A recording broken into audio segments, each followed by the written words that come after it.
welcome back. I really hope that you enjoyed the Atonement Extract. It's a novel I absolutely love. I think it's fantastic. It's got a great ending. It's a masterclass in how to structure a novel in such a way as to shock your reader. Bryony is an unreliable narrator, without a shadow of doubt. More of that later. But what I think I really love about these opening sections to this novel is that, unlike Annie Proulx's shipping news, we have a character who is delivered to us fully formed. She's born from nowhere. We don't get what's called backstory. We literally landed into this character's world. What do we learn about Bryony when we're reading this extract? Well, we learn so much, it's unbelievable. We learn that she has a very vivid imagination, that she has a propensity for romance stories, for making things up. We also learn that she's got a rather strange relationship with her mother. It isn't a stereotypically loving relationship.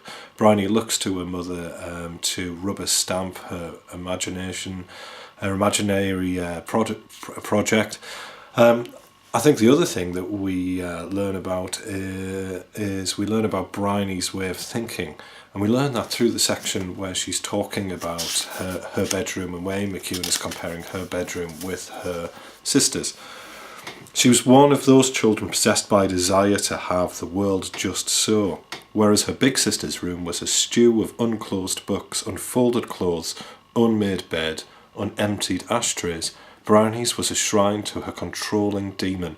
The model farm spread across a deep window ledge consisted of the usual animals, but all facing one way, towards their owner, as if to break into song, and even the farmyard hens were neatly corralled.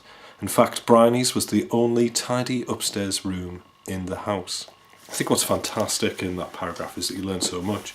You learn that Bryony is at odds with the rest of her family.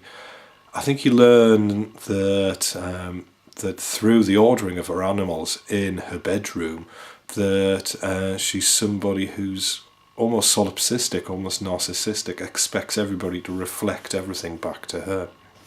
Great example of a novel where the author has thought very, very deeply about the character indeed.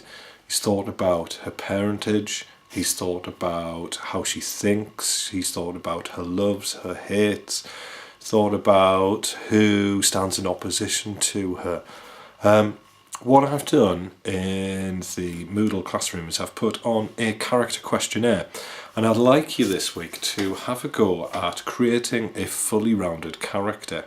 I'd like you to get to know this character almost as if they were your best friend, because that's what you should be doing when you're writing professionally.